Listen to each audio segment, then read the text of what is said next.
In the small town of Tomskog, Minnesota, there were 4 handcuffed people lined against a wall. The room smelled of stale morning dew, and the walls were lined with soldered sheet metal, rusted and forgotten since the early 70s.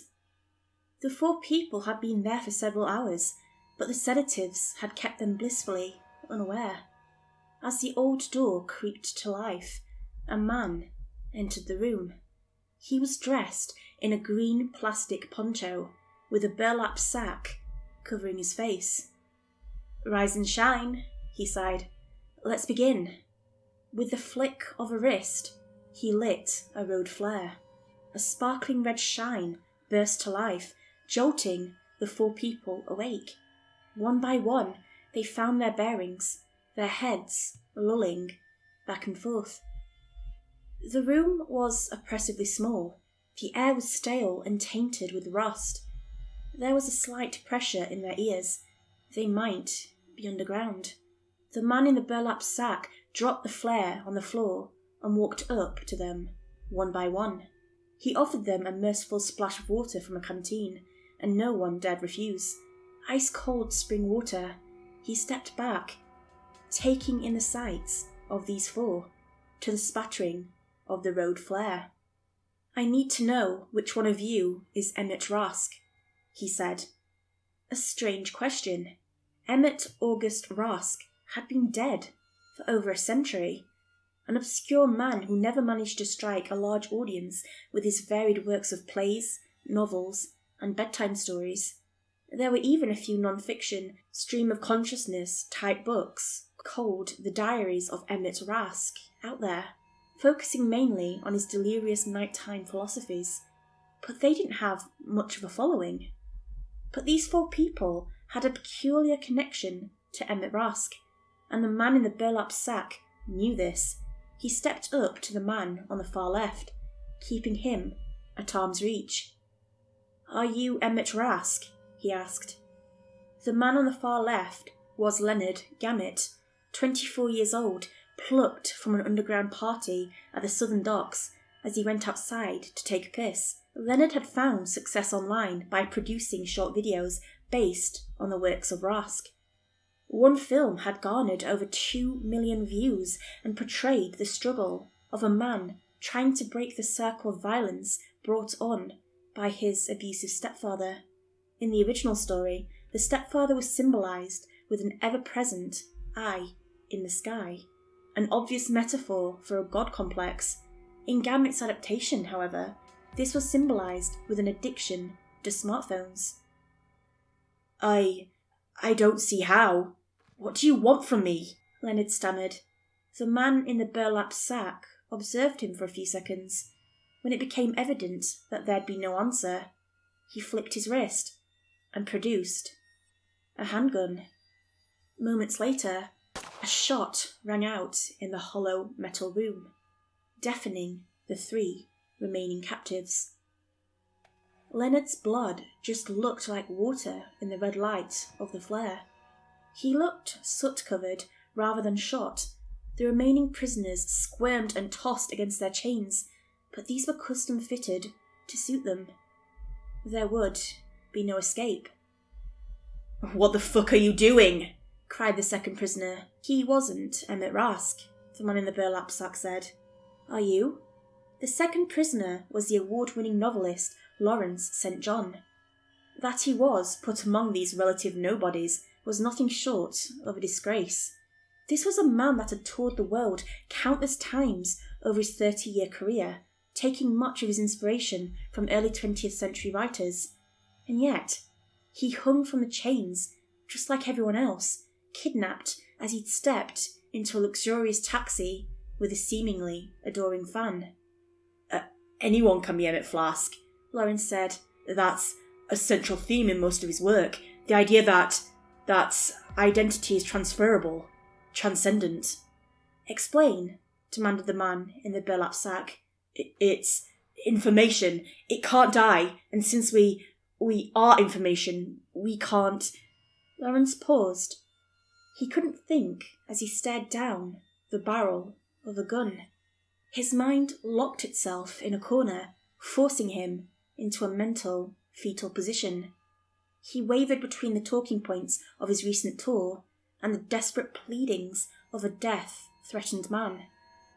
The man with the burlap sack, however, didn't care either way. He just pulled the trigger. Lawrence droned gamut as they both hung their heads down low. The shots echoed back and forth, causing the sheet metal walls to hum and dance. The remaining two people tried to blink away the pain in their ears, but there was nothing to be done. Pain was going to take its toll, whether they wanted it or not. Next in line was Sarah Wilson, playwright and director at a community theatre in downtown Mankato.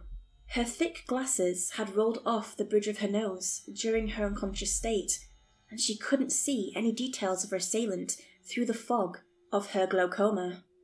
And yet, when the barrel of the gun tilted her way, she stood up straight and proud. She was perhaps the most familiar with the works of Emmett Rask, and she could gab with the best of them.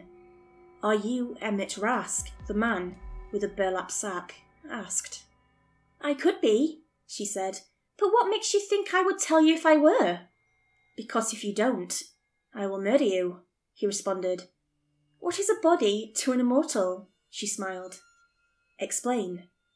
Emmett Rask had the idea that the very essence of a person could be distilled into a select and compact set of words. While genes might be our physical building blocks determining our physiological being, it is the information we perceive that shape our minds. Sarah knew this, as it was a central theme in her rendition of Rask's play, The Hatchet Men. Rask believed that all language was derivative of a core principle, that we taught ourselves language not only to warn others of danger, but to immortalize ourselves. "True," said the man in the burlap sack. "But does that make you him?" "Any person who has studied his work for any period of time carries a piece of him," she continued. "I have studied him extensively. If I am not him presently, I can become him." "So, in conclusion, you are not, currently, Emmett Rask." Sarah held her breath, feeling the warmth of the gun. She looked at the prisoner to her left, a vague shadow stirring to wake. A sudden anxiousness blossomed in her chest, the realization that this was really happening. This might be the actual, final end. It could be a matter of seconds. She tasted metal, perhaps from the rusted walls. "How would you know if anyone is Emmett Rask?" she asked. "There could be hundreds of people studying his work in one way or another.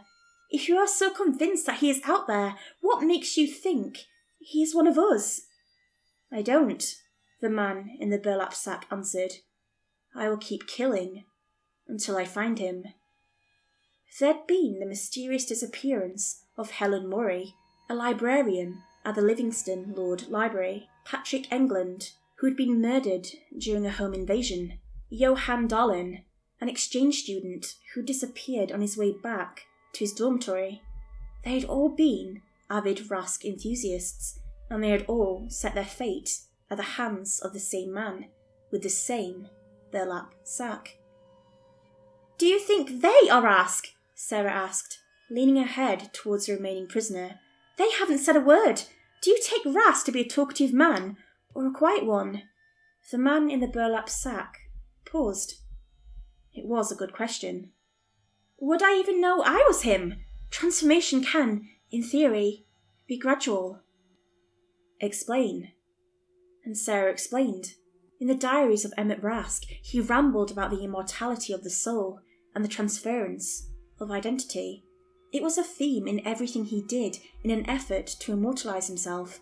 It was said that if one were to experience everything he'd written, one would be so enamored with him that they would, in time, actually become him. "I have read the plays, I have studied the diaries, I have transcribed his novels, and I have reviewed his work countless times," shouted Sarah. "For you to point that tool at me and demand me to explain myself is beyond." A third shot rang out as Sarah Wilson joined her peers. her blood painting the rusted wall. The fourth and final prisoner hung their head, gently rocking themselves awake. Perhaps the sedatives had taken a greater hold than the man in the burlap sack had expected. He sighed. Another batch of prisoners, and they were all useless meat. He imagined the many nights ahead when he would have to get rid of the bodies, to burn his clothes and erase all trace of them ever being here. It would be daunting physical labour, like all the other nights. Exhausting. The fourth prisoner raised her head. She forgot, the prisoner said. She forgot the children's books. Hannah Blanchett was, by far, the youngest of the lot. At age 21, she had just started her career making books for children. Some of her early work was heavily inspired by Rask, and she was quite open about it in the few interviews she'd made. But she was far from a scholar, or an enthusiast. "Is that bad?" the man in the burlap sack asked. "It's the purest form," said Hannah. "The purest storytelling." "It's just bedtime stories about foxes, frogs, and dragons. How can that be pure?" "It's not the stories themselves, but how you tell them," Hannah continued. "They are told with love, to an attentive audience. How many times in your life has someone actually read The Little Red Riding Hood to you?" "I don't know." "Yet you know the story by heart. But can you remember the headline of yesterday's newspaper?" Hannah shook herself awake and stood up straight. She tried to blink the sleep out of her eyes, but the red flare was only making things worse. She gave up with a sigh. "It's in the children's books that the essence of his being is transmitted," she said. "In the frogs, the foxes, and the dragons. That's where he tells his true wants, and loves, and lessons." "So then, are you Emmett Rask?" he asked. There was part of Hannah that wanted to say yes. She wanted to scream it, to convince this madman that she was someone she wasn't. But she really couldn't. She knew who she was. Sure, she'd been read the stories as a kid, and maybe she hadn't picked up on the true meaning. Maybe she'd fallen asleep at the punchline one time too many, lulled to sleep by her father's silky voice. But she thought about it, and there was something there. In the back of her mind, a thought gnawed.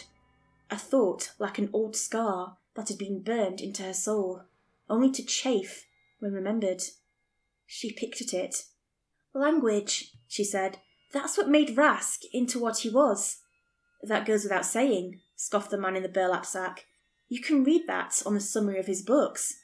"Not just fucking words, you fucking dolt," she spat. "The language of touch, taste, smell, sight, and sound. Fucking moths can talk to one another. You think that just boils up out of nothing? You think all we say is food and run? At some point, something, somewhere, taught us to say nightmare, hope, hatred, and fuck you. These are unnatural thoughts, unbefitting of an animal, and yet you and I can fucking spit them with ease." Hannah remembered a story her mother had told her. It wasn't a very good one, but it was one of the first she'd ever heard. It was of a fox who went into the woods. He went there to find his forgotten name. Along the way, he met all kinds of friends, and they all helped him look for the name together. They looked over the stars, under the stones, and in the heart of a frozen giant. But nowhere did they find the name, no matter how hard they looked. Finally, the fox found solace in his many friends, but he always wondered what his true name might have been. But of course, Hannah knew. She knew the name all along. It was her name, and his. The image grabbed her, flinging her up against the wall. In her mind's eye, she saw herself walking the cobblestone streets of San Francisco as electric lights were being put up. She saw herself giving away her daughter, Samantha, at her wedding. She saw herself dressed for the rehearsal of a play. She saw countless early mornings as she shaved the face of a man growing old in the bathroom mirror. Finally, she saw a study, the flutter of 2 moths playing in the morning sun as her heart failed to beat. And then There was darkness, an endless, reachless void, an impenetrable veil, a night without stars. And in that space, something reached out for her, welcoming her. Something that had been there all along, teaching her to think, teaching her to read, teaching her to listen, to love, to hope, and to grieve. It was right there, the being that had brought words to the apes and taught them to live. And for the first time, someone came to his throne. "I see him," Hannah muttered. I'm feeling him." The man in the burlap sack watched her writhe and contort, her body lifting itself into the air, struggling to break the chains, or her wrists, whatever came first. But Hannah saw nothing of the red flare or the slumped bodies. She saw it. It sat upon a veiled throne, crying over the abuse of a gift. A mouth for every man, woman, and child, a body of blackened hearts beating in unison, wailing for us to listen, for us to hear the words of those who wanted more, to do more, and who had their time cut short. But in the dark space of the in-between, there was no one else. Hannah coughed as her eyes rolled back. Her body was trying to physically look inwards, turning her eyes inside out. Streaks of blood rolled out of her nose as the spasms took hold. "The veiled throne cries for us to listen, to read the white of the lines," she shrieked, chewing on her tongue. "We abuse the gift long given. We chose to forego and fade." She turned her white eyes to the man in the burlap sack. The shadows of the room crept closer as the light of the flare started to die. It, too, remembered to listen. The walls remembered. The door remembered. It was all coming back to a realization of a universal truth, long since forgotten. That information can be transferred infinitely, anywhere, and it can never die. All you need is to know the right words. The man in the burlap sack backed away, raising his pistol into the dark. "There is no one left to wander the halls of the void. You have abandoned him. You all abandoned our Lord." The walls wept, curling the sheet metal like bad wallpaper.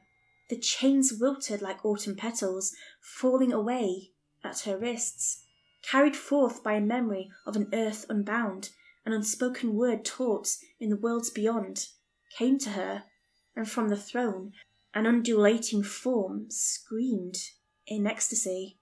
Finally, the one guest at his side would go and spread his truth. Finally! Hannah Blanchett screamed a single word, a word that summarized all that needed to be said into a single sound, forced into the world by a power beyond. A voice reaching through a mortal neck at the cost of a soul freely given. And the man in the burlap sack pulled the trigger. As the fourth prisoner slumped to the floor, the flare burned out. The man with the burlap sack tasted the words he'd heard, feeling them all burned into his mind like a fresh tattoo. He removed his mask and stepped out of the room in a daze. He walked up the many flights of stairs that covered his lair and clutched his pistol tight, ignoring the stench of the extensive water damage. The night sky was clear, and the air was crisp. The many stars above spoke of a truth beyond words, a resting place of those who truly listened. He knew there was something out there, something that had once given us a way to speak across eons, a language that could bend the world and send us into sights unseen. We're one to truly listen. As the man raised his pistol to his temple, he himself asked one final question. Am I Emmett Rask? And with the flutter of two moths playing in the night sky, he saw the answer. And no trigger was pulled.